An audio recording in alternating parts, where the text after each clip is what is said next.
What? Whoa. Why I forgot to switch that on. How's it going, chat? It is Monday. Happy Monday. And welcome to News for People That Have a Job.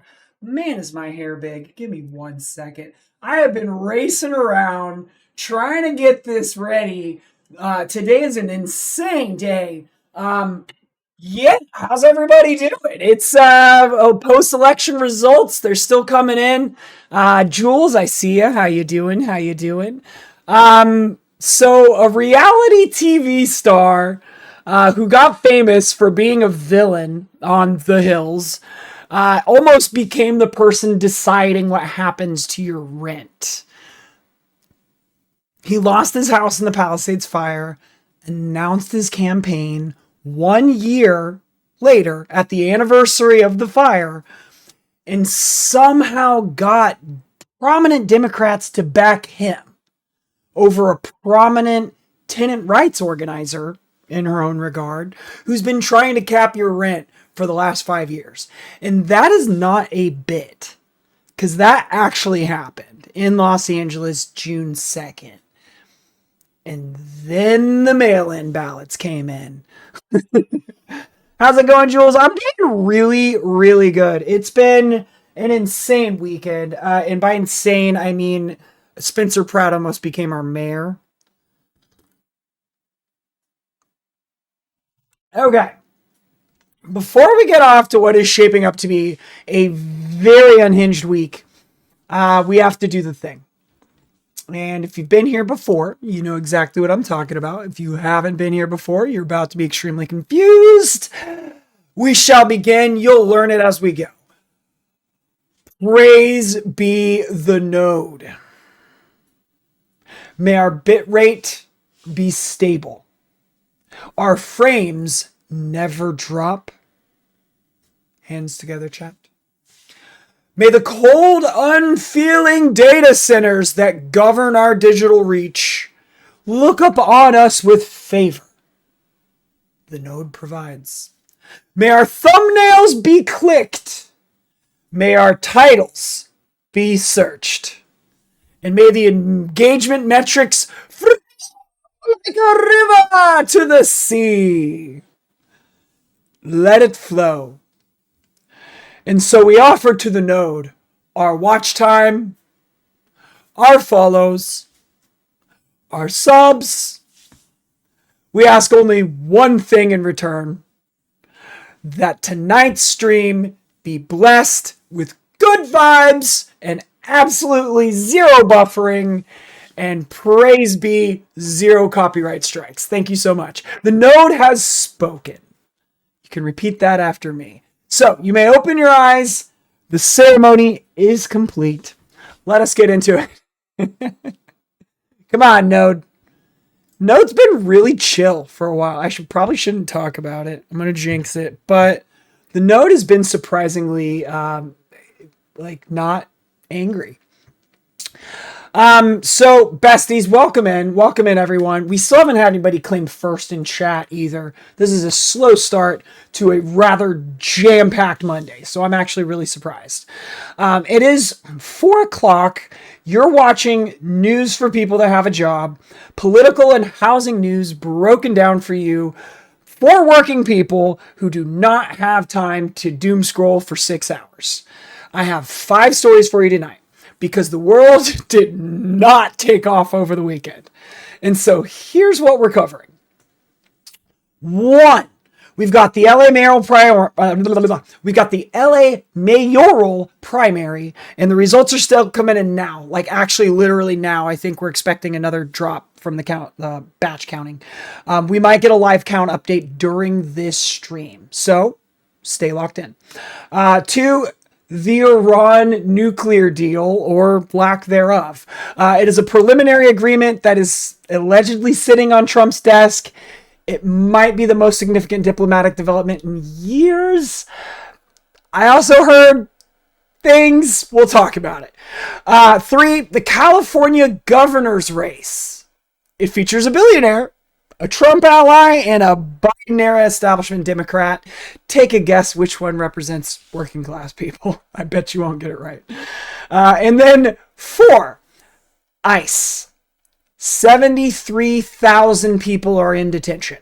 73% with no criminal conviction. We're going to do the class analysis on that.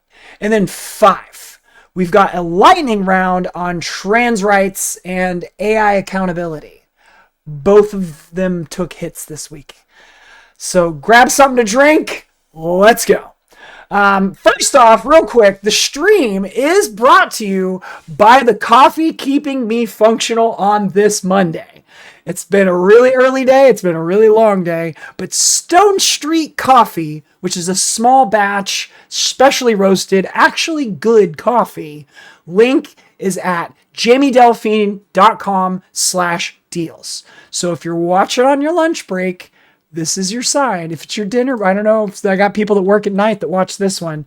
You can check all the deals that I have at jamiedelphine.com/deals. So be sure to check all those out. Everything on there supports the stream.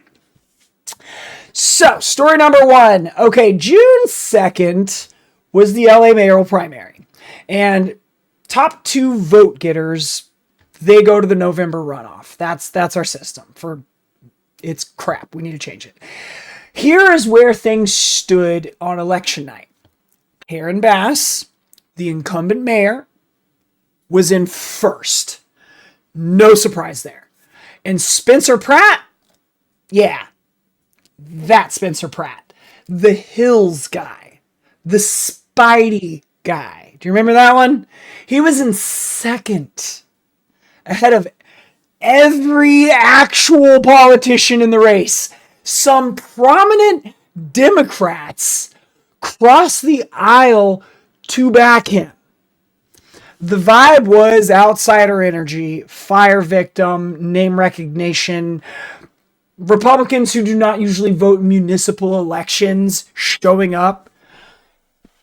And then the mail-in ballots started dropping, besties. As of this morning, June 8th, Karen Bass is at 35%. She's in.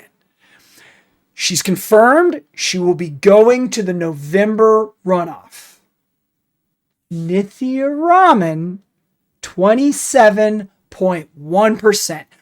Just past Pratt. And Spencer Pratt is sitting at like 26.9%. Like, there's about 3,000 votes separating them, and I think it was even closer than that last I looked. We are going to double check that in just a bit. Is anybody refreshing the registrar in chat? Please drop the numbers if you do see an update. We are expecting the new count. It's supposed to be between 4 and 5 p.m. today, which is literally right now. So I'm going to just keep updating that count. Let's see the LA City registrar. Trying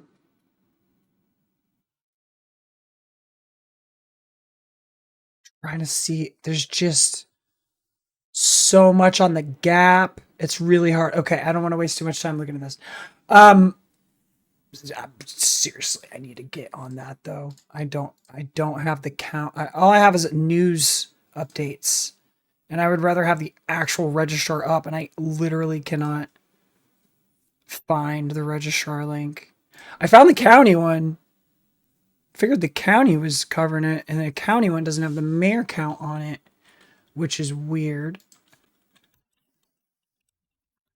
What's the official count? Okay, sorry. I said I'm not going to take too much time on this, and then I did. ADHD in action. All right. The next story, by the way, let me know, like, who did you vote for? Who are you going to vote for in the runoff? I made my recommendation. I recommended Ray Huang. In this runoff, it really, for me, depends on what I see between now and the runoff. And let me explain. The question for November is Bass. It's not, well, I guess the question for November is it going to be Bass versus like a TV villain, or Bass versus like a DSA member who spent like 6 years literally fighting for your rent. So that's the question.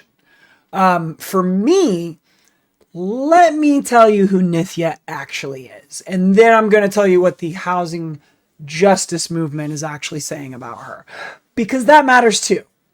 So she is the city council member to District 4. She's an urban planner by training. She's been DSA endorsed on the council since 2020. In November 2025, her motion passed to cap rent increases on rent stabilized apartments at 4% annually. That was the first major change to the rent stabilization ordinance in 40 years. So those apartments house nearly half of all of Angelenos. That's half.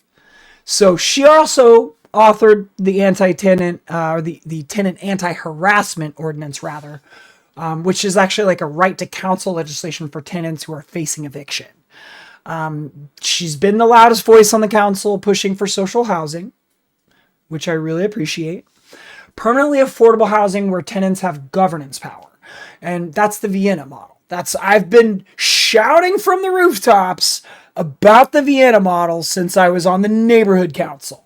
So Paris model, not a foreign concept. This is just something LA has not tried yet. So when people say ramen came from behind, I need everyone to understand what that means. The organized voters, the tenant unions, the labor. They went for the person who's been fighting for them.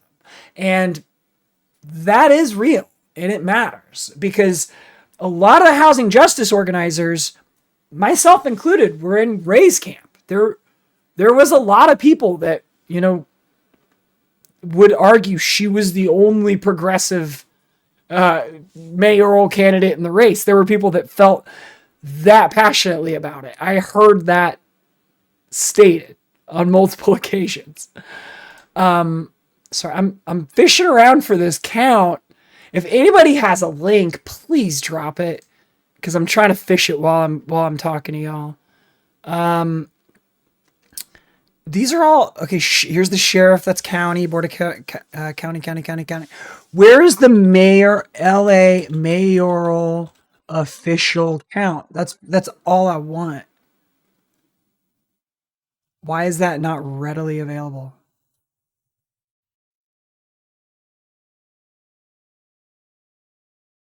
I mean, I've got CNN. Oh, you're fine. I'm just happy you're here. I'm happy. Any time you spend in my stream, Crazy Dad, is an amazing time. Anytime that you've chosen to spend in my stream, I appreciate it. I don't expect you to be here. I'm just super grateful that you choose to be. Thank you so much. As you know, you're one of the realest OGs, one of the longest supporters, and I think your stream count's probably about to break my stuff. So thanks for being here. No, you deserve it. You're a real one, consistently here every day. And by the way, I don't think anybody's claimed first in chat yet. Wink, wink. What's up, Budgie Panda Turtle? What you doing? Okay, here it is. I see CNN's count. CNN has Spencer Pratt a little less than 3,000 votes. A little less. I don't know how updated this is. 755 ET. 567.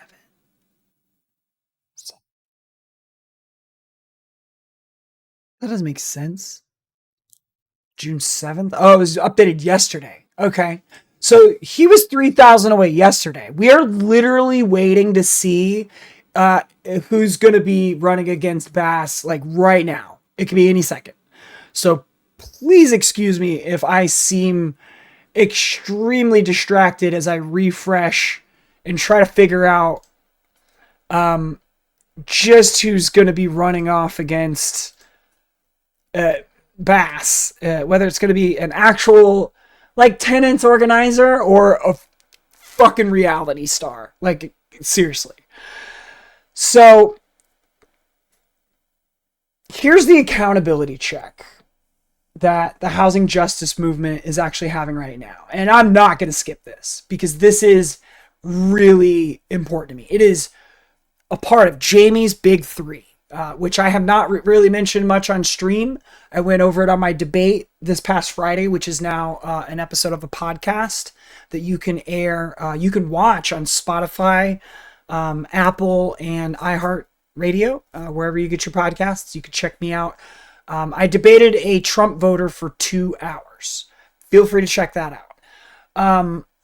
Now, social housing is one of Jamie's Big Three, and Raman in January 2026, she introduced a motion to amend Measure ULA.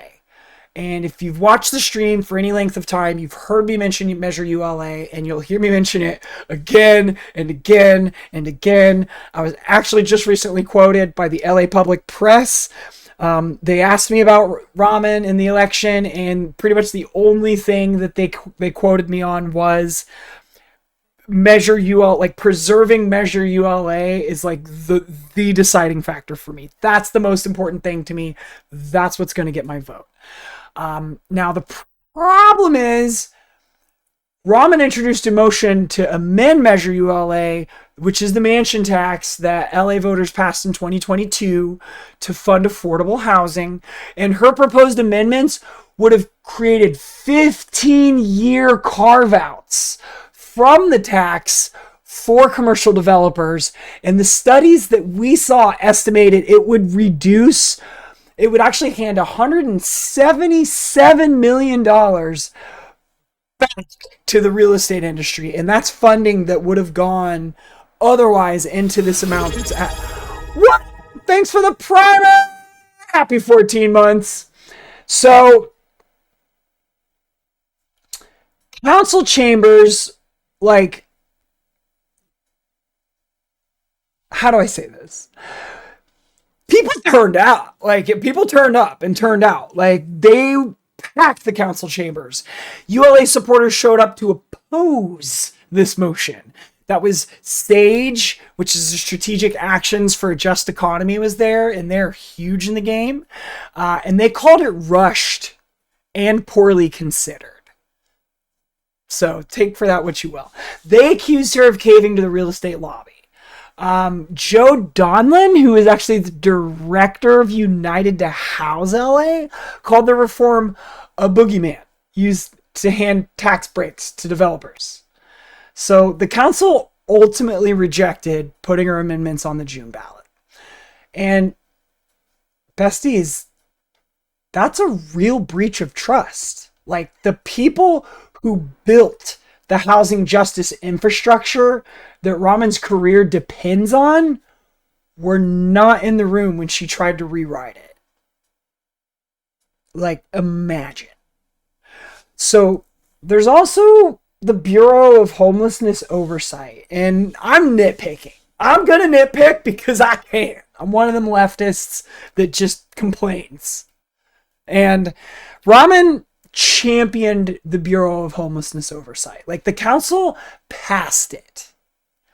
And nearly a year later, 0 staff has been hired for that bureau. Not one. Now, Raman has said this publicly herself, which is notable because she chairs the committee. Now, none of this means Raman is the same as Bass or Pratt. She's not. Her tenant rights record's real. It is documented. But the housing justice movement is sending her a message. Governing with us is not optional. If you want our votes in November, and you do, you need to show us that you hear that. So participate in the oversight committees you created.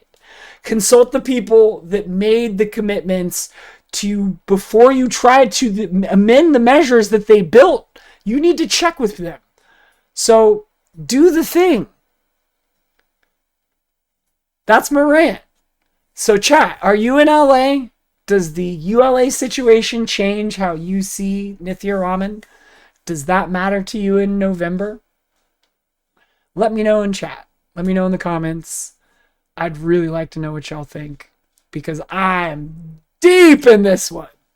This is like TV, like people watch Real Housewives the way that I watch LA housing politics. It's just how I am. My question is like, are you in Los Angeles? Are you familiar with Measure ULA? Does the Measure ULA situation change how you see the mayor's race? Who did you vote for in the mayor's race? Oh, you're not in LA. Mm. Mm, mm, mm, mm, mm. We've got some drama. And who else? What else should we talk about?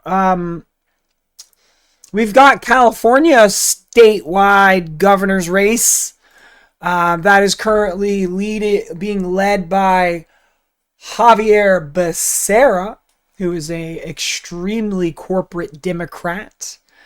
And also I guess the runoff is going to go up against Tom Steyer, the billionaire, who is kind of progressive. Hassan's on his team, which I couldn't believe, but hey, I think last I heard he was telling him that he should be the Ingalls to the movement and he needs to start funding shit, that's kind of dope.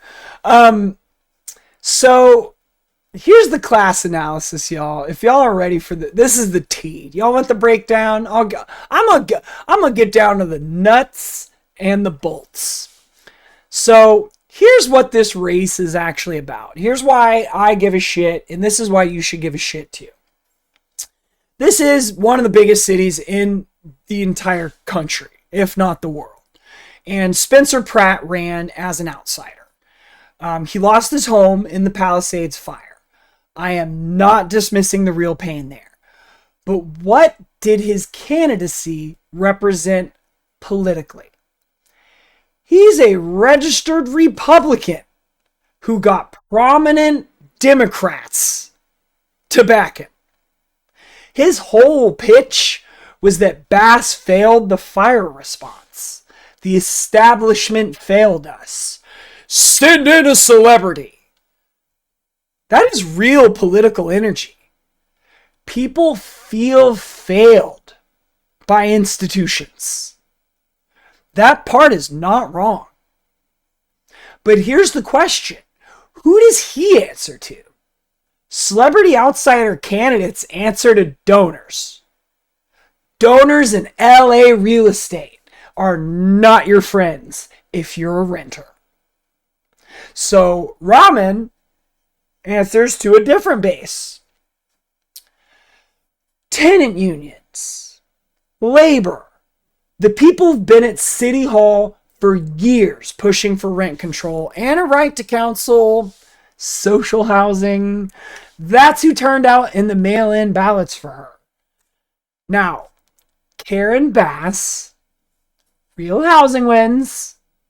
30,000 new homes moving forward under the CHIP. That's the Citywide Housing Incentive Program. She's got the biggest local rezoning program in the country. That she's got street homelessness down by 18%. That's something I want to point out. That's a real stat. 2 consecutive years of decline. And that's the first time in LA history. So those numbers are real. That all sounds great. But CHIP is a market rate and mixed income program. It cuts red tape for private developers, which is faster, yes.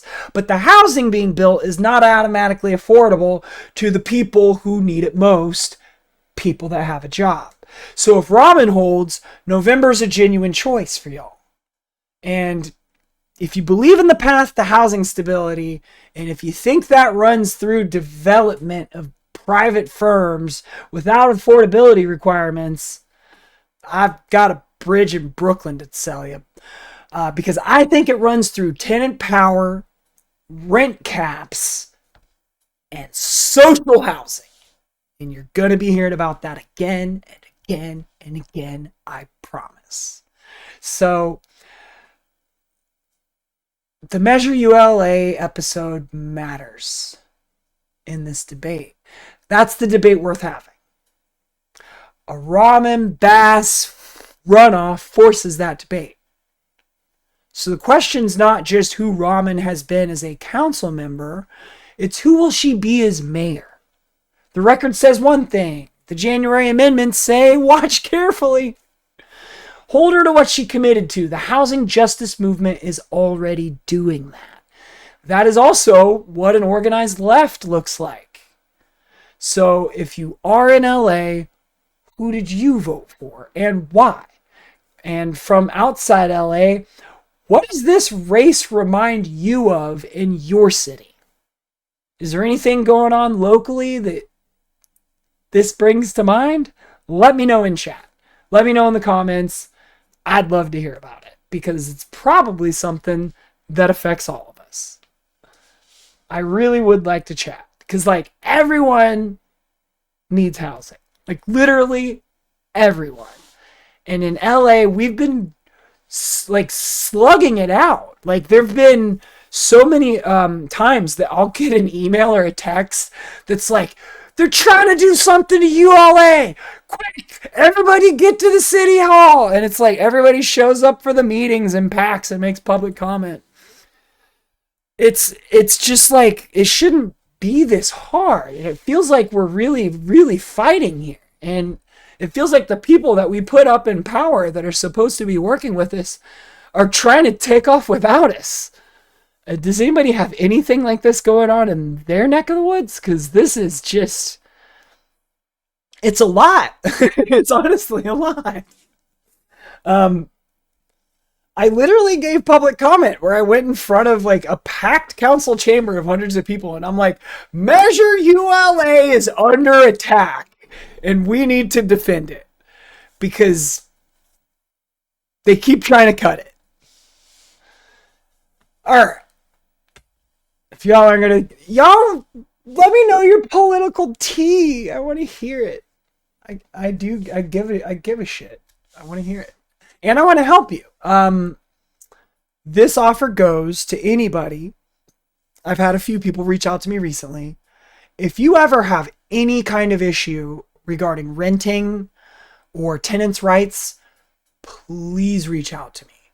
I have the unique experience of being someone who's been in the housing movement, who has also served as like, I was an asset manager, essentially like a resident manager. I was like a apartment manager. I served the same function. I went to the same trainings. I know the same laws and I know what they're supposed to do. And I know some of the things that they'll tell people that they have to do that quite honestly is their responsibility. Somebody just reached out to me about a pest control issue that they were trying to charge the tenant, and pest control is a habitability issue. Pest control is the expense of the building unless they can beyond like a shadow of a doubt prove that you caused it. And honestly, I'm not a lawyer, this isn't legal advice, but that's pretty much fucking impossible. So make sure you know your rights, and if you need to double check your tenant's rights, please reach out. So taking a second, I'm gonna be real, chat. I'm gonna be real. I gotta talk about my Zennies, because if anybody knows about my Zennies, you know that they changed my life. Because if you've been putting off getting any kind of prescription lenses because of what the eye doctor charges, like $300 for plastic, you gotta check out jamiedelphine.com/deals and click the Zenni link, because their frames start at $6.95. That's $6.95. I said what I said. So this next story is real. It's about to get super duper real in chat. So I hope y'all are ready for it. Apologies for the cortisol I'm about to induce. Story 2, and this one's actually big. The United States and Iran have been negotiating, not just talking. They have a preliminary memorandum of understanding. A ceasefire extension memo was signed on May 28th. They agreed to extend the ceasefire for 60 days and start formal nuclear negotiations. It is sitting on Trump's desk waiting for his signature. The deal as it stands is that Iran commits to a moratorium on nuclear enrichment. In exchange, it wants $24 billion in Iranian assets the United States has been holding frozen to be released.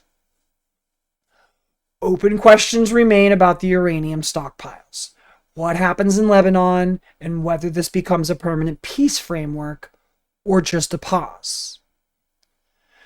Here is the class analysis. I want you to sit with this. Wars are expensive. Not for defense contractors, for everyone else. The people paying the cost of U.S. military presence in the Middle East for the last 3 decades are working people that we pay in taxes, and their kids being deployed, and oil prices that spike every single time there's a crisis, and the domestic priorities that never get funded because the Pentagon budget keeps going up. A nuclear deal with Iran is not perfect. And this administration has done enormous damage to its credibility as a negotiating partner. Iran's government is not a good actor, but a de-escalation that pulls back from a potential war with a country of 90 million people is, on balance, better for working people than the alternative. The wrinkle is that Iran's supreme leader, Khamenei, declared on June 2nd that U.S. military bases in the Middle East are no longer safe. That's a hardening position while negotiations are supposedly happening. This deal could fall apart before it's signed. And Polymarket has the odds of a deal by June 30th at roughly 50-50. Gross. Watch this space. So what do you think, chat? Does Trump sign this? Does it fall apart? Do you think he's going to announce that it's done before it's actually done? Because that's what I expect. Cortisol spiked. So the next story is about California also had a governor's primary on June 2nd.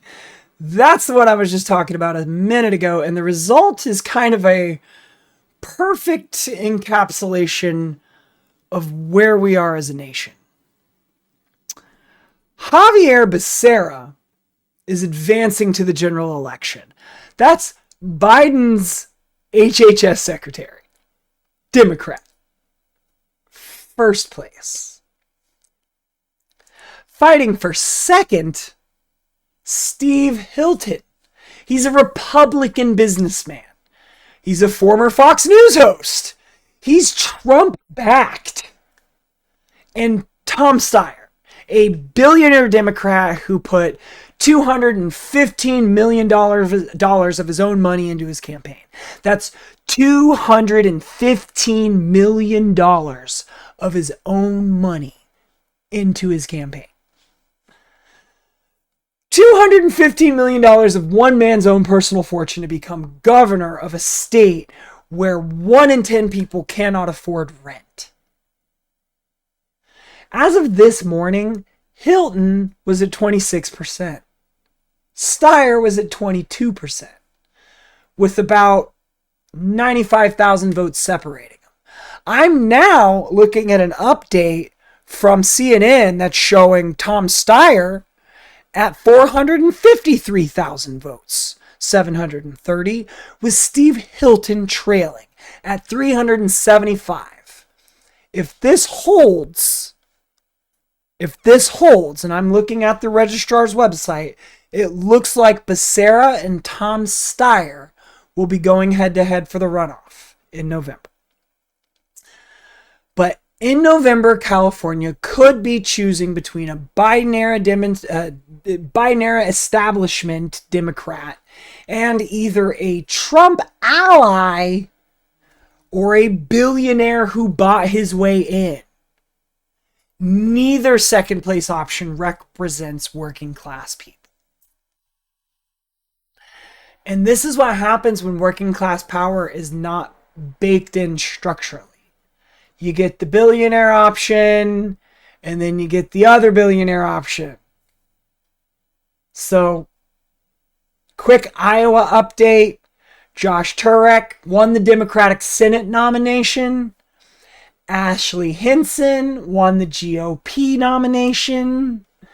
So I guess the Iowa Senate is a November race to watch as the Republicans and the Democrats continue to wreck the country. Oh, man. So, let's see here. Sent a news article from my neck of the woods. Happy to check it out. Once we wrap up with all the stories I prepared, we'll go ahead and pop into the Discord and we can check anything that anybody posts. Now, this is one I need you to stay with me on, because the numbers are not what they are being sold to you as. You've heard about the ICE raids, the crackdown on violent crimes and criminals, and the administration's been very loud about this. Here's the actual data. 73,000 people are currently in ICE detention right now. That's a record. An 84% increase since January 25. January 2025. That's the highest number this agency has ever held. And here's who those people actually are. 73% of people arrested and detained in fiscal year 2026 have no criminal conviction. Not no violent conviction, no conviction at all. 92% of the growth in ICE detention are people with no criminal convictions. 5% of ICE detainees have violent convictions. 5%. So the story you were sold, we are going after dangerous criminals. The reality is we're detaining working people, workers, parents, people who've been in this country for years, paying taxes, going to work, raising families. Many of them have been trying to become citizens for years. And when you can threaten workers with deportation if they complain about wages, if they try to organize, if they push back against unsafe conditions, you suppress wages for everyone. Not just undocumented workers. For citizens too, because the boss knows some of your coworkers cannot afford to speak up. So therefore, why would they give anything to you? This is not a public safety operation. The numbers do not support that framing. It is a labor suppression operation dressed up as law enforcement. I'm just calling it like I see it. And working people across the political spectrum are paying the price. So tell me in chat, is ICE active in your area? What are you seeing around? Let me know in the comments. because we just had an abduction where I'm living now, like last week. It's not over. It's been over a year.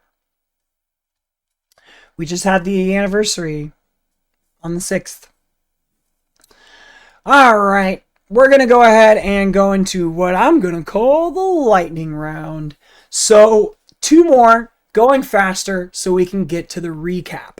And then after the recap, I don't know if y'all are noticing, I've slowly been building a format.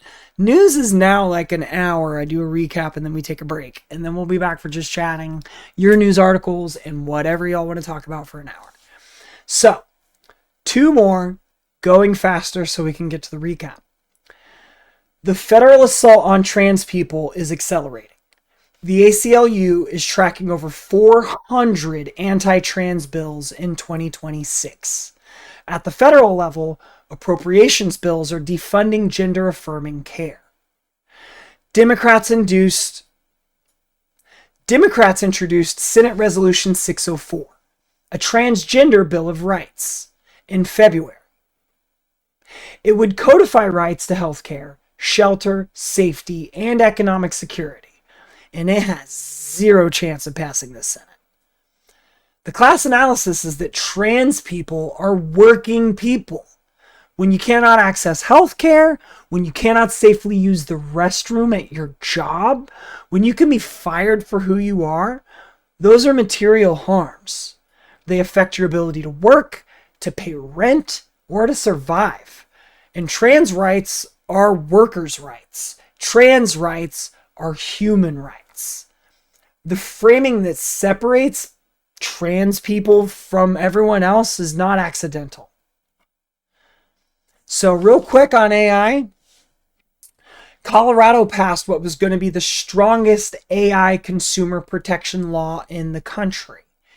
It required companies to disclose when AI was making consequential decisions about your housing application, your job application, your loan, anything like that. And the governor signed a bill in May gutting it and pushing it, like the effective date, to January 2027 with dramatically weaker requirements. So AI is making decisions whether you get housing. AI is making decisions whether you get a job. AI is making decisions whether you get credit. And the law that was going to require transparency about that got neutered before it ever went into effect. Who lobbied against it? The companies whose AI systems are making those decisions. We will keep watching this. Let me know if this scares you. I'd love to hear about anything you know to fight back in the comments. Let's see. I hadn't seen anything in a while, but was very proud during the protest, seeing every bridge on my way home have anti-ice signs, especially in small towns. Right on, right on. I took the weekend off. I actually did not go out and cover anything. I've been really like just stressed lately, especially I need to find another just regular job. And if I can find just another regular job, I'm going to keep grinding on this. I was hoping to get into the housing industry. I want to get back into the housing industry. I'm like that meme with or Eric Andre outside the White House. He's like, "Let me in." I'm just trying to get another job back in affordable housing or nonprofit stuff. I want to get back to managing assets, but I'm about to start just looking for something because I want to keep doing this. This took so long to get where I feel like I'm actually kind of like starting to gain ground. Yeah, also in Texas. That's sick, honestly. I love to hear it. Love to hear it. What's going on with that LA mayor vote count?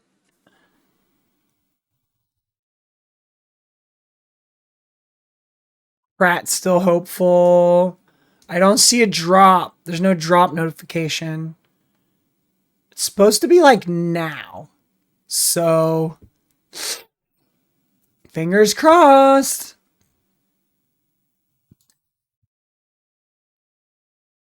There's so many different places to get the vote count. I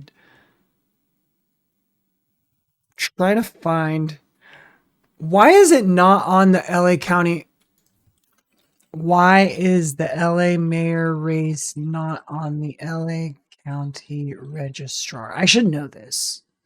So I'm going to look it up.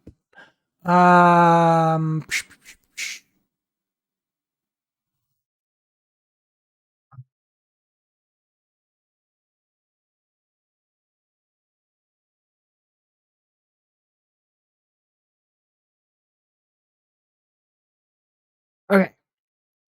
This answers my question.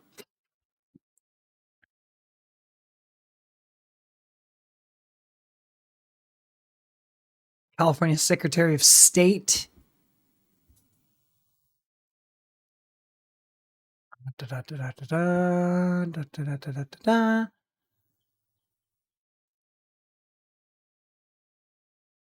Wait.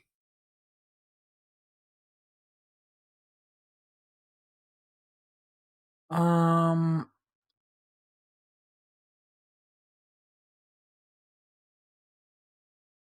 I don't understand. Not me refusing to use the AI mode on the Google search. I just want to find somewhere.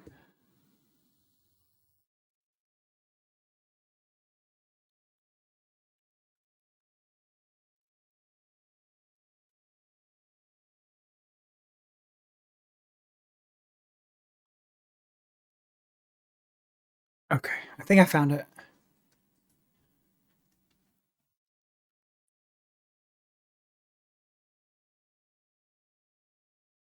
It's supposed to be on the county registrar site.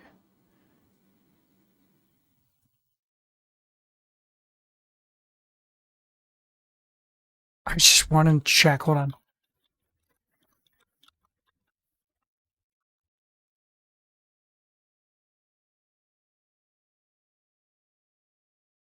Am I missing a tab or something? There's the controller. Oh, here it is. Nominating election mayor. Oh my God. It was here. I am a dunce. It's because it says Los Angeles primary nominating election mayor. Oh shoot.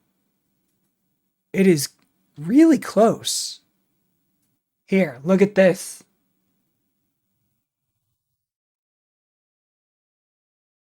Wait, I don't have a window?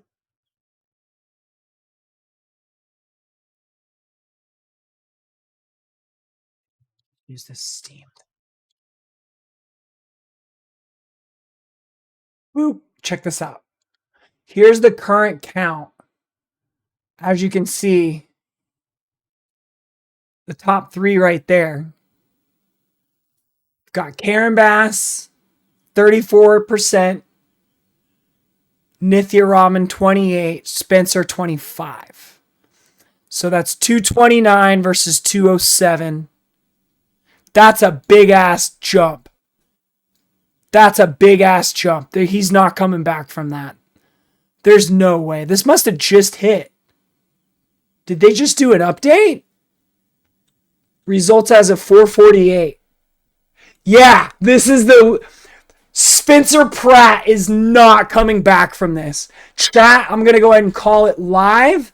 This is a live election update coming from Los Angeles in the mayor's race. Oh my goodness gracious. Chat, you heard it here first. I'm announcing it live. We're going to clip this right after we get out of here and get this up right now. As of the 448 ballot drop, Nithya Raman has jumped out front with 28.55%, and Spencer Pratt is now down to 25.83%. I would say Nithya has this thing in the bag. Spencer Pratt no longer has a chance. Goodbye, Spidey.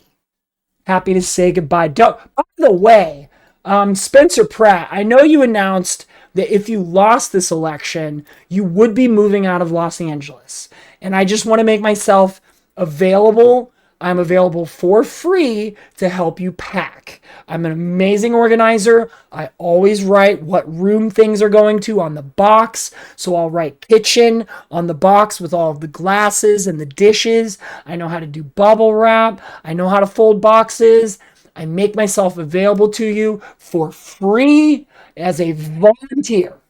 Just reach out. I am super happy to help. Just let me know. I promise I'm available. I will clear my schedule for you. All right. Great news. Great news. All right. Cool. Before we take the break, um, this we're gonna hit a real quick recap. And this one's for the clip, y'all. This one's for the clip, and then we'll come back. Whatever y'all want to chat about, any local news that's going on around you. I'm really happy that we just caught that update. It literally just happened like 2 seconds ago. Okay, 1 minute, every story. Here we go. LA Mayor Karen Bass is going to November. Nithya Raman passed Spencer Pratt on mail-in ballots. And that is what organized tenant power looks like when it shows up. But the housing justice movement is also holding Raman accountable on Measure ULA and the oversight bureau she created and never staffed. Watch her closely. California Governor Becerra is advancing. Oh no, let's start this over, chat. Let's start this over. Okay. 1 minute, every story. Here we go. Oh, that was dumb. Let's try this. Let's do it like this. Let's do it like this. Very energy. You ready, chat? Hair to the side. Okay. 1 minute, every story. Here we go. On the LA mayor's race, Karen Bass is going to November. Nithya Raman passed Spencer Pratt on mail-in ballots. That is what organized tenant power looks like when it shows up. But the housing justice movement is also holding Raman accountable on Measure ULA and the oversight bureau she created and never staffed. Watch her closely. On the California governor's race, Javier Becerra is advancing, and second place is still between a Trump-backed Fox News host and a billionaire who spent $215 million of his own money. California has a choice to make. On Iran, the preliminary deal is on the table. Ceasefire extension, nuclear talks, $24 billion in frozen assets. Trump has not signed it. Khomeini is already walking it back. Watch this one. On ICE, 73,000 people are in detention. 73% have no criminal conviction. 92% of the growth is people with no record. This is not a public safety operation. This is a labor suppression operation. On trans rights, there are now 400 plus anti-trans bills in 2026. Federal defunding of healthcare. A transgender bill of rights with no path to passage. Trans rights are workers' rights. On AI, the strongest AI accountability law in the country got gutted before it went into effect. Companies will keep using AI to make decisions about your housing and your job. And you're not going to know about it. That's the week. You're caught up. You have a job to get to. You're welcome. That's the week. You're caught up. You have a job to get to. So you're welcome. I'm going to probably use that. There we go. Cool. All right, we got our clips in, besties. That was it. That was the news for people with a job. 5 stories in under an hour. I'm going to take it. Sources in the Discord for everything that we covered. For anybody that wants to check the citations, everything's always linked in news clips in the Discord. Links to all the housing justice orgs that I mentioned. By the way, I've got an announcement to make. A Substack newsletter is going to drop tomorrow. And I'm still working on it, but I'm planning to get that going every week from now on. I'm going to be getting a Substack out called You're Never Gonna Guess News for People with a Job. So we're going to get that going very soon, very soon, very soon. That link, if you want to follow it, is just jamiedelphine.substack.com. So feel free to follow it. Nothing's up yet. We're going to get it going. I'm still in I'm a project manager by trade, and I built some operational documents, like basically just like what's called like a standard operating procedure is like the term SOP for anybody that's in any kind of management or executive level operations. Uh, I have SOPs and I made a whole OS for my brand. I know I'm a dork, I'm a nerd, but it helps my executive dysfunction with my ADHD. But we're gonna get the Substack going. I had so much I was working on today, I didn't get a chance to launch it, but it's gonna start being a recap of news for people that have a job every week. It's going to come out on Tuesday. So if you want to watch news for people that have a job live, that'll be on Monday. And then I'll get the Substack out on Tuesday, just to sort of recap, just sort of in text format of everything that I talked about. That drops tomorrow. So hit follow, share the stream with someone that needs to be here, tell a coworker. We're going to take a break.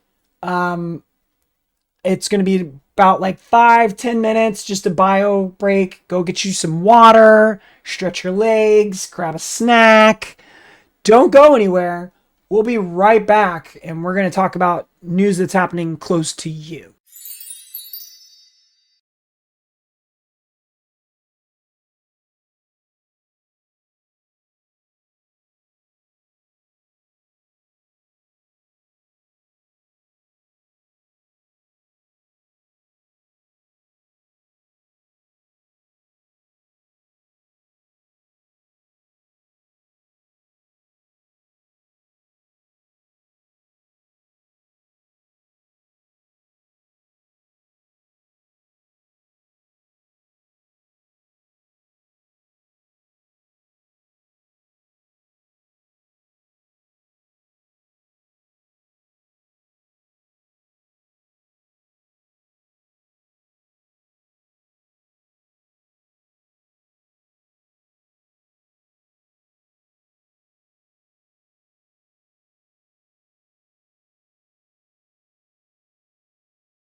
What's up?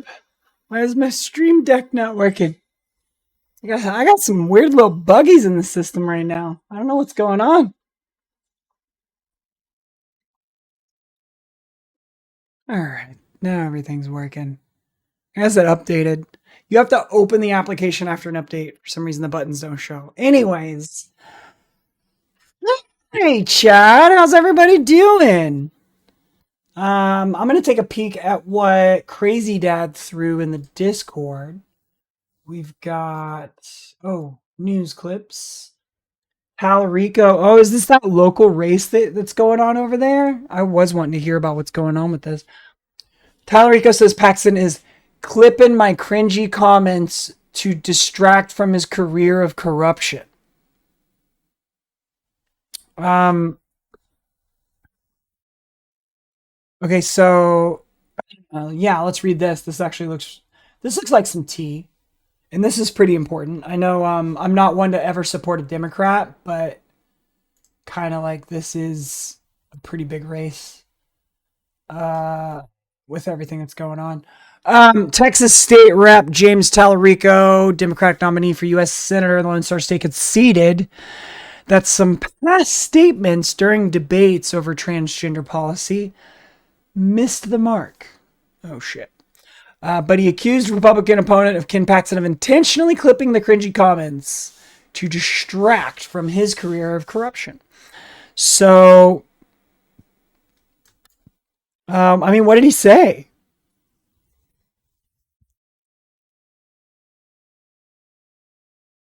I mean, I'm showing. He's like talking about everyone's getting screwed. He's the Democratic nominee. I mean, here's the thing: we're all getting screwed. None of us can afford anything because none of us can get ahead, no matter how hard we work. That's because the system, this political system, and economic system, are rigged against us. It's been rigged for 50 years by billionaire mega donors and their puppet politicians like Ken Paxton. So even the Democratic nominee for Texas is dishing up the exact same shit that I'm telling y'all. I just want to point that out. The Democratic nominee of the blue team is saying the same thing that I say. I just want to point that out. He argued that corruption's the central problem in our country right now. I don't agree. I think it's just money. Money and politics are synonymous now. You cannot participate in politics unless you fundraise. That's a problem. I think we're living in an era of corruption. I don't mean just illegal activity. I mean, sure, Talarico, it's expected to be the most expensive. That makes sense. He hopes to defeat him by adding Cornyn supporters. I guess that's another person that probably fell out of the race. Blah, blah, blah, blah, blah. Faced intense criticism. Talarico, he's a Presbyterian Sumerian who calls himself a progressive Christian. He's made comments about veganism and gender. Pressed on a comment he made that God is non-binary, Talarico said he was being intentionally provocative, but added that what it means is that God can't be identified by human categories. On his comments about gender, Talarico said, I know there are two sexes, men and women. I also know there's a very small percentage of people who have these chromosomal abnormalities, and I believe they deserve to be treated with dignity and respect. What? Okay, men and women. Okay, there are two sexes, has nothing to do with men and women. Men and women can be any sex. Sorry, James, you're not winning my vote with that one. Good thing I don't live there. Asked by O'Keefe about the criticism surrounding his diet, Talarico said he's not a vegan, noting he's an eighth generation Texan who's been eating barbecue since before Ken Paxton's first indictment. Oh, that was good. If all they have is lying about me being a vegan, I feel pretty good about our chances this November. I mean, good luck. I mean, a Democrat, I guess, is not a Republican, but I mean, that is their whole and entire platform. Let me know when there's a socialist who's running in Texas. Cornyn was the Republican against Paxton. Wait, against Paxton? So he was a Republican against Paxton? And this guy's Talarico, a Democrat's counting on Cornyn's votes? Interesting. We both still believe these positions of public trust should be about serving our neighbors, not serving ourselves, Talarico said.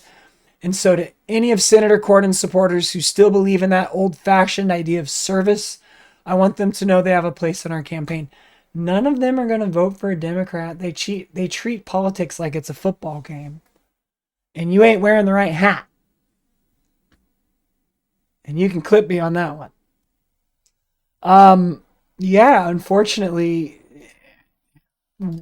we're waiting on Democrats to save us still. And we know that's not what Democrats do. Um, that was fun. I like that one. That was a good story. What else y'all got? Anybody have any questions about housing stuff? We are coming up on the 75% done with the stream percentage of completion. By the way, we are halfway done with our sub goals.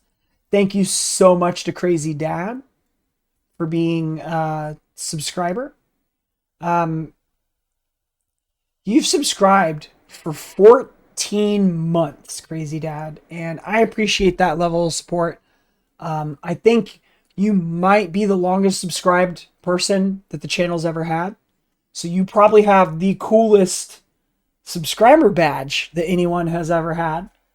So if anybody wants to see that dope as fuck Gym Planet badge that Sophion made for us like a year ago, I don't think anybody else has had that. I think you're one of the first people to have the 1 year badge. I might have to make more badges now. Now that I'm thinking about it, I don't know if I have a badge after that. I might have to. Oh wait, no. I have more after that.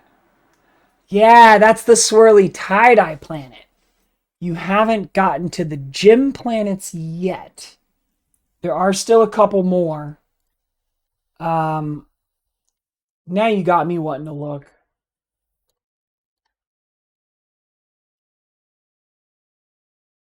Now I gotta look at the badges. Um, so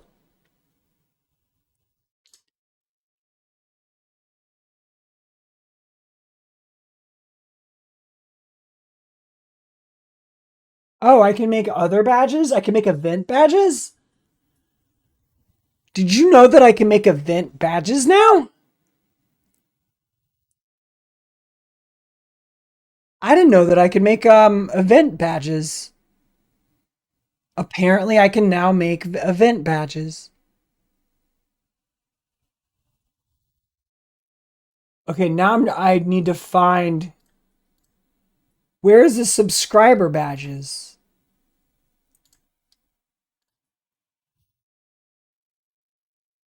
I can't find them. Okay, so apparently, if I have an event, I can get a custom made badge for that event, and then y'all can actually use the badge. It'll only show up in my channel, but you can use the badge as your badge. So, like how you have the NASA badge right now, you can have an event badge for a special event. Ooh, nice. Yeah, I didn't know that.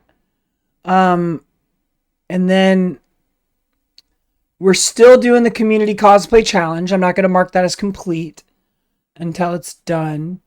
But I'm trying to find where I have. Where is the subscriber badges?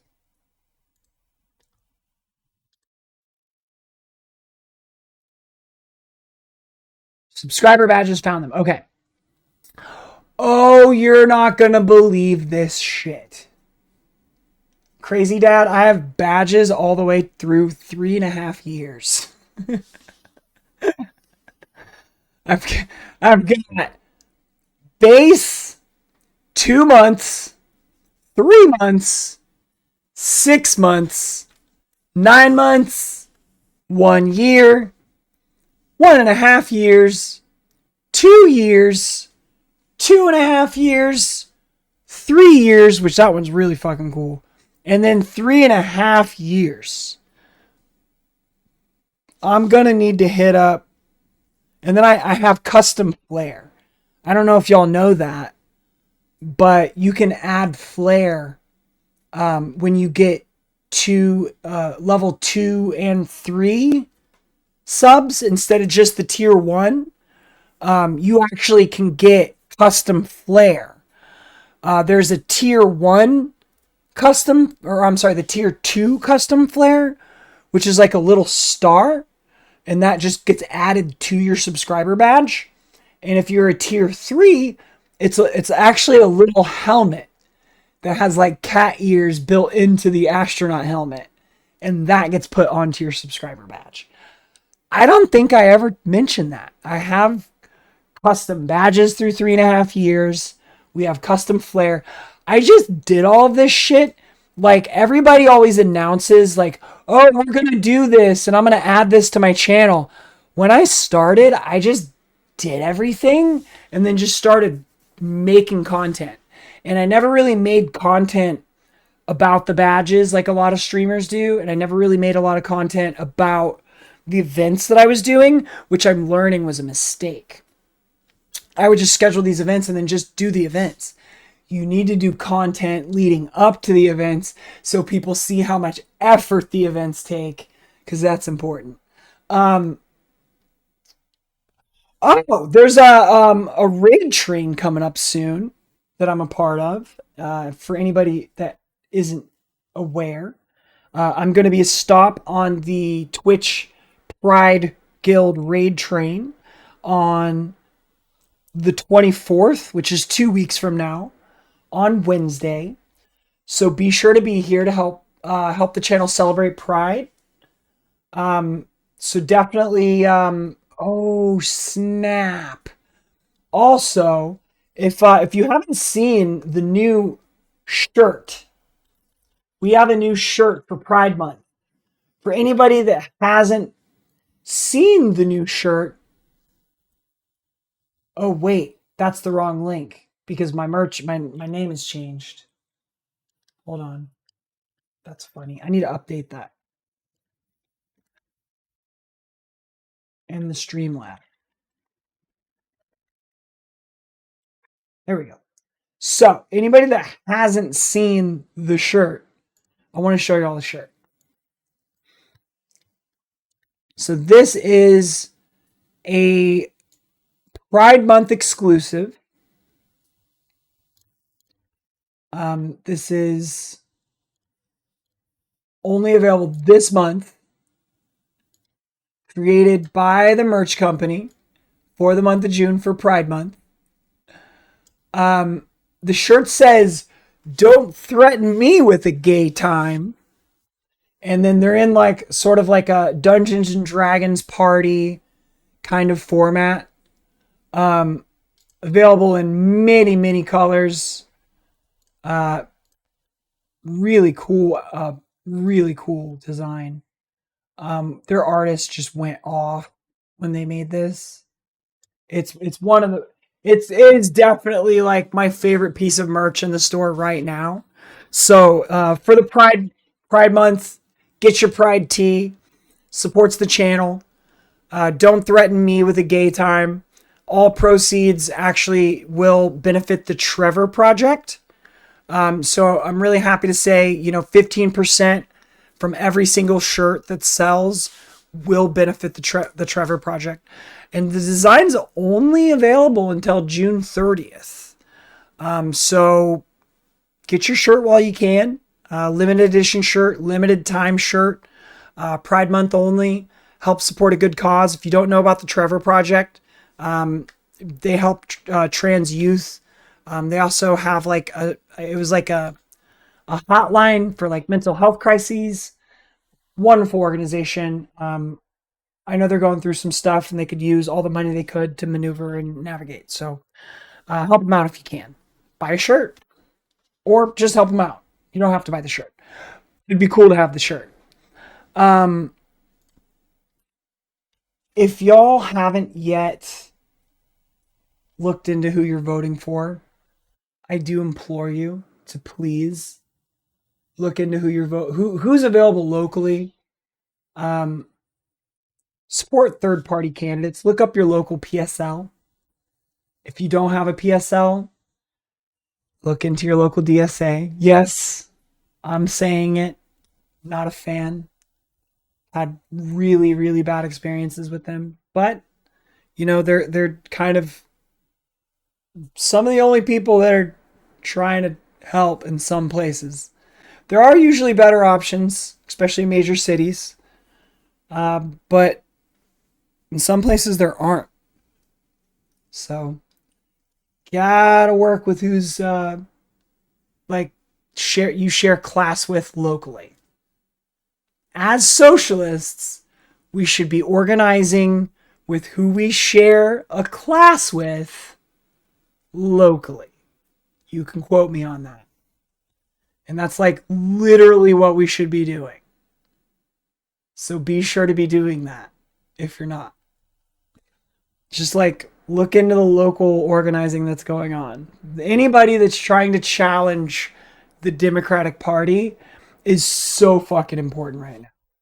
And anybody that's just telling you to vote blue no matter who is part of the problem.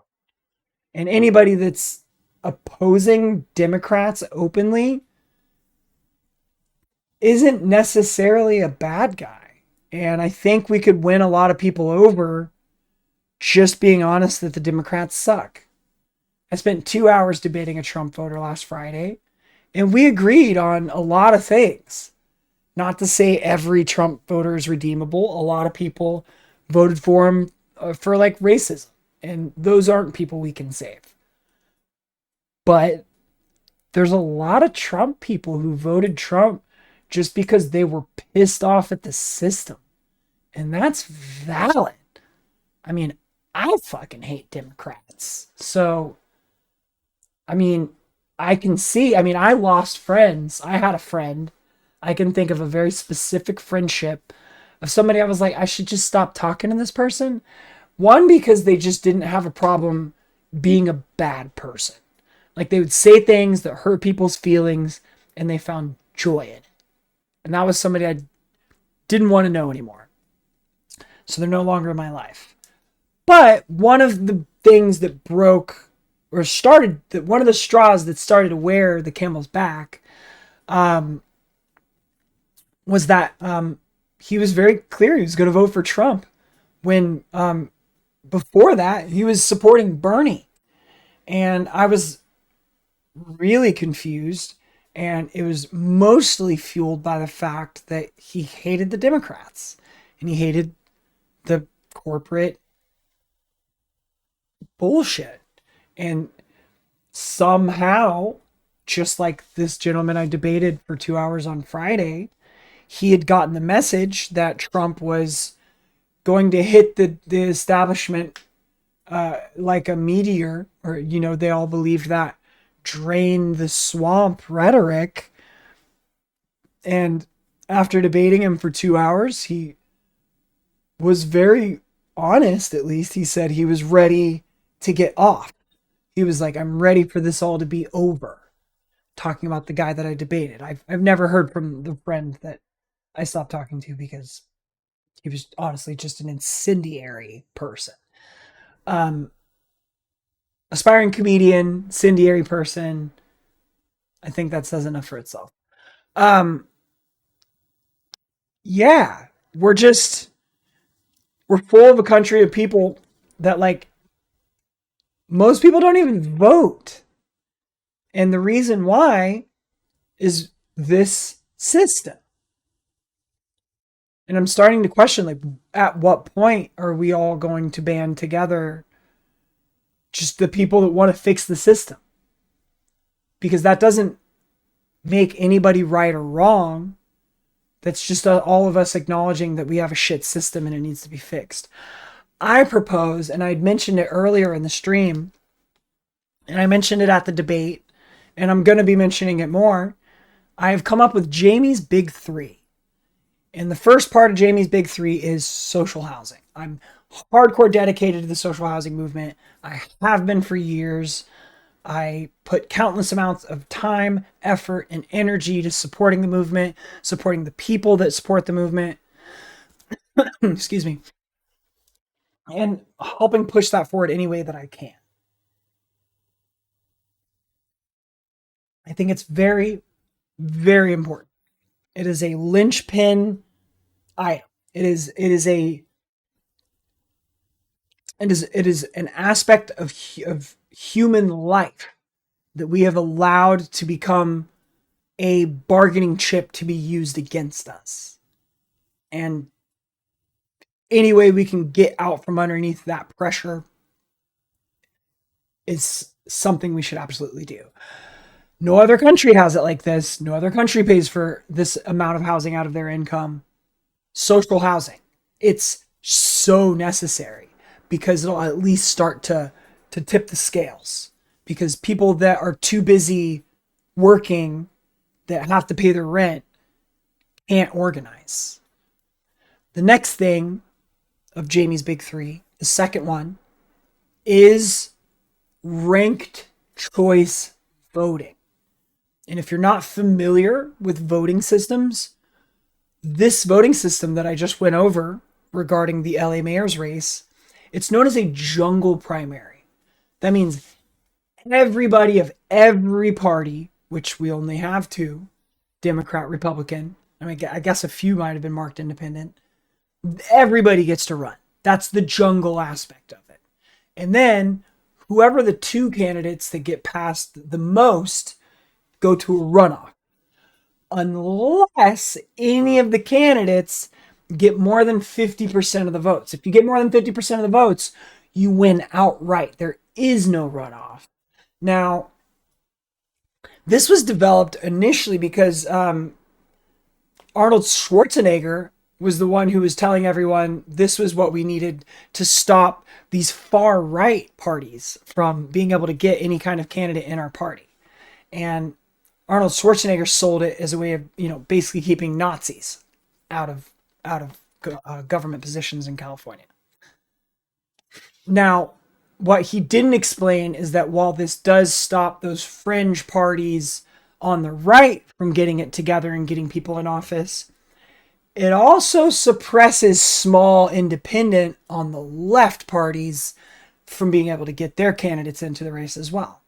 And so this is where we find ourselves currently. We are currently in a jungle primary with corporate backed establishment Democrat that was quite literally brought to us down from above. She had a state office position. My nose is just like itching like crazy. I don't know what. Sorry, chat. Okay. That was a lot. Sorry. So she came down from above, Karen Bass, and she became the LA mayor. She was like the state politician. And now she's running off against a literal reality television person and a fairly progressive candidate who has done a lot of sus things. So what I propose, and this is the Jamie's big three moment, is ranked choice.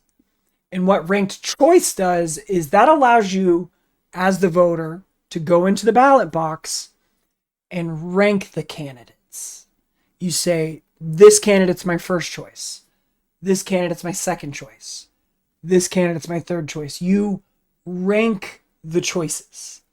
And after you rank the choices, they count all the votes for one slot and they count that as a race. And they see if anybody won.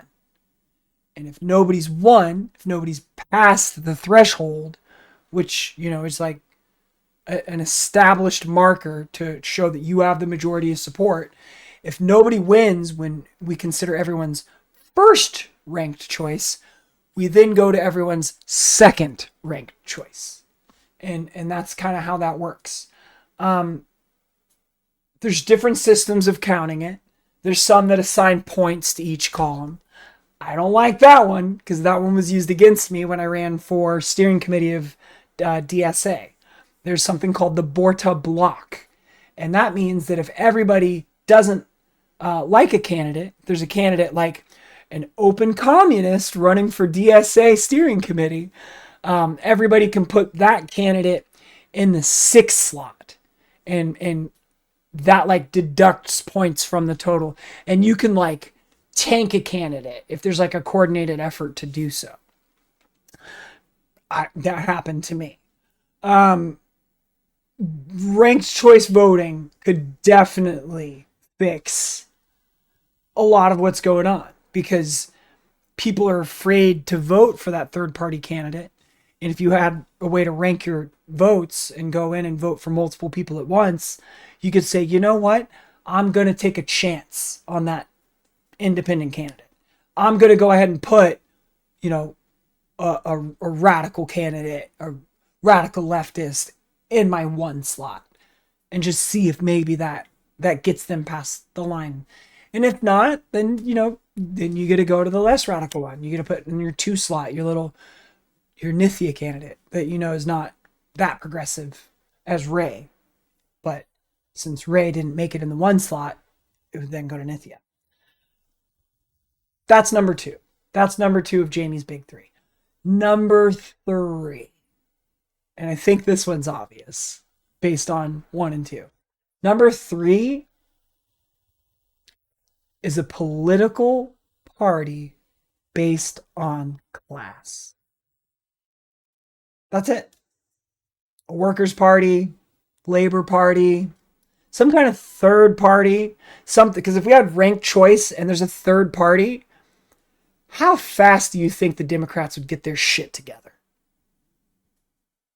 Pretty quickly. They'd at least stop giving up for the easy wins.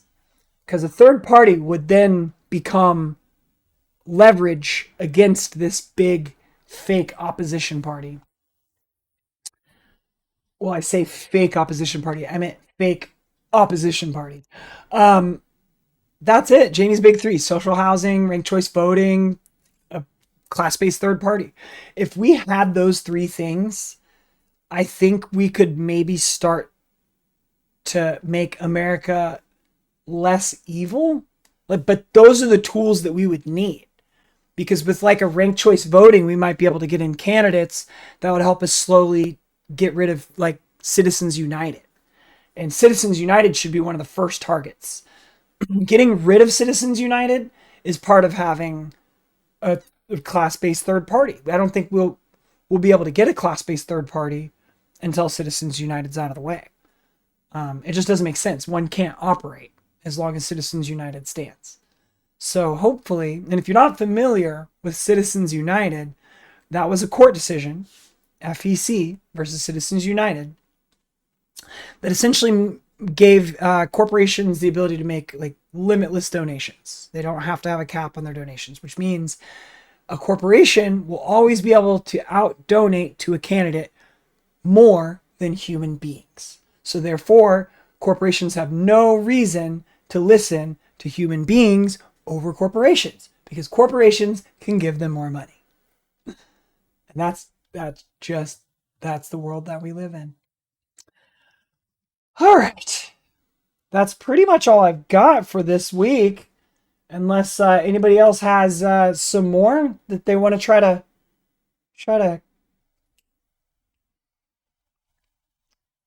let's see.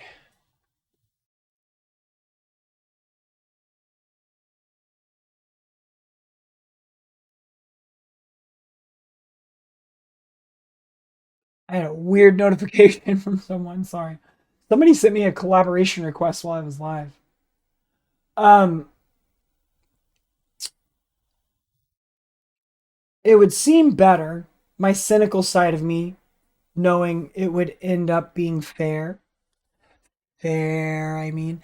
Yeah, I mean, ranked choice voting is something we should already have. If we're supposed to be one of the freest countries in the world, and yet we're only free to choose between two terrible choices of corporate owned parties, that's not freedom. That is an illusion of freedom. And unfortunately, that's what we defend. That's what we fight for. Is this half baked system? It's so half baked. It's so half baked, and we're so housebroken. I don't understand. I don't understand how the freest country in the world that was supposed to be like the good guys saving everybody ended up this bad. Like we didn't take any self assessment until like it was like the 70s. Was it like the 70s when we first started being like, hey, maybe this isn't good. Maybe we're not the good guys. Like 150 plus years into the experiment. And now we're like fighting tooth and nail. We're like, we have to stop doing this shit. And it's just so off and carried away and running. It's like, how do you stop a gas powered motor while it's running without losing a hand? I guess that's where we're at. This is like, it's like a giant V12 diesel motor that's just firing on all cylinders. And it's like, how do we as human beings stop this motor that's just absolutely going like full speed at this point? Golly, why is my nose like this? Ah, I don't know what. Um, oh man. And it's crazy, right? Cuz like these progressive candidates, you get a chance to see what's possible. Like hanging around these candidates, and when you're working on a campaign, which full transparency, I didn't this election. I did last elections.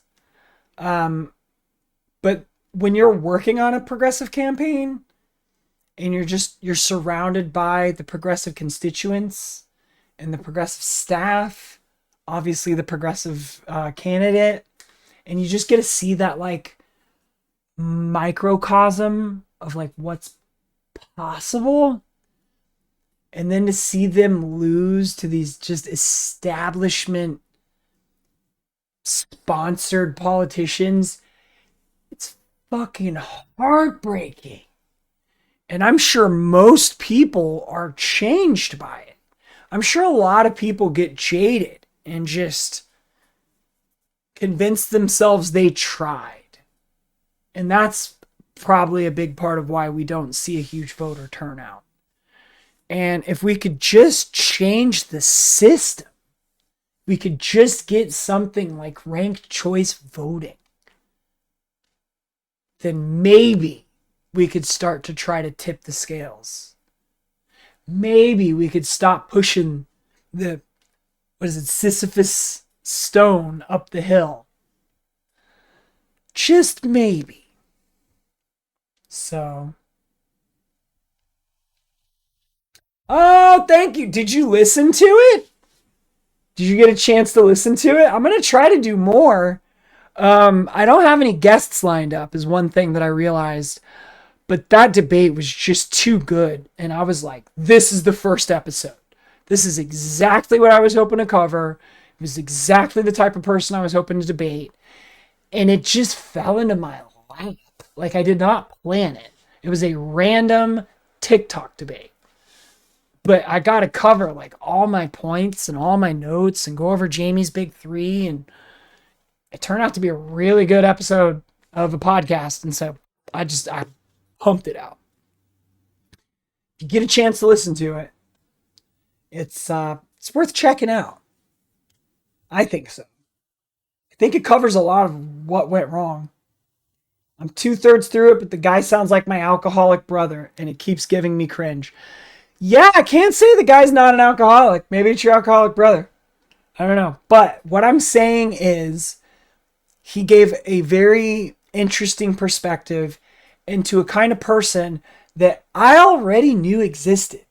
And it's people that have a legitimate gripe against the Democratic Party.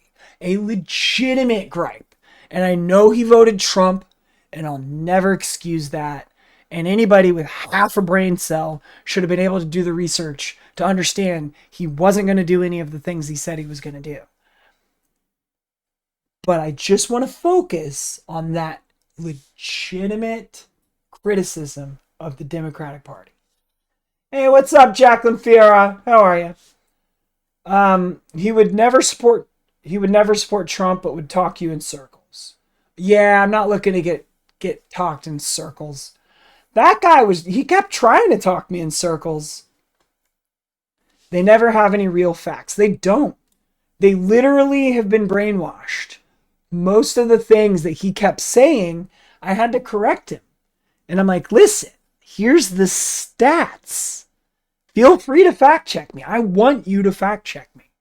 And it turned out to be a really good debate. So for anybody that wants to check out, that is available on the link in my bio. If you want to check out the debate, it's about 2 hours. Bernie voter turned Trump voter. I took him out to dry. I hung him out to dry. I did not pull any punches.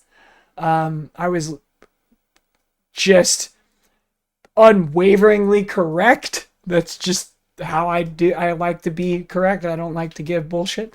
I offered citations and facts, and it turned out to be a very educational moment for him. And I'm wondering if he went home and looked up ranked choice voting, or when he got off TikTok. When you tell them to fact check, they won't. That is true. And fortunately for him, I was just spoon feeding him the facts. And he kept having to be like, well, I guess I'm just going to have to believe you. I'm like, feel free to look it up. And I knew he wouldn't. But knowing who he is and who he voted for, I was just spoon feeding him fact after fact. Just trying to explain to him the fact that he voted for the corporate backed billionaire, that now the top 1% are richer than they've ever been. Just, the fact that we used to have a tax code that was 91% for anyone that made over $200,000. Like, these are facts. And it's like in 1950, when they keep saying America was so great, we taxed the shit out of people. I mean, it was an effective rate of like 45, 55% after all the deductions, because back then you had way more deductions. So it wasn't ever actually like an effective 91%, but still it was like 10%, 15% higher than what it is now. And they didn't tax you until after the first $200,000. The first $200,000 didn't have that 91%. It was after, it was all the money after $200,000 that had the 91%. And back then, $200,000 was like a couple million. It was actually a lot of money for you to even hit that 91% tax bracket. And we don't have anything like that model. There is no top, you hit a maximum tax bracket where it goes into the 90s. We don't have anything like that. It doesn't exist. Not since the 50s. Crazy debate. It was a crazy debate. It would be fine if they gave us free healthcare. I would be fine with more taxes for that. Yeah, and at this point, I think we all would, but honestly, and this is my opinion, I don't have math to back this one up actually, but I'm pretty sure they should be able to give us free healthcare for what we pay now. Because we spend so much money on war. There's so much money going to Israel. There's so much money just like We have bases in other countries. Like, we don't need to have bases in other countries. And I don't know if you've seen, everyone's reporting about it. I got it as well. There are like texts going out from like AI texting poll things where they're like asking, what is your opinion on Israel? And like, do you understand the importance of having a military presence in the Middle East? And like how much I value having a military presence in the Middle East. And this was like an AI bot texting my phone. It was crazy. Oh, there's the raid train. Everyone, please be sure to, excuse me, please be sure to show up and support the raid train. Don't um, don't let me get embarrassed. Please make it look like I have chatters when they drop what's probably going to be hundreds of people into my chat.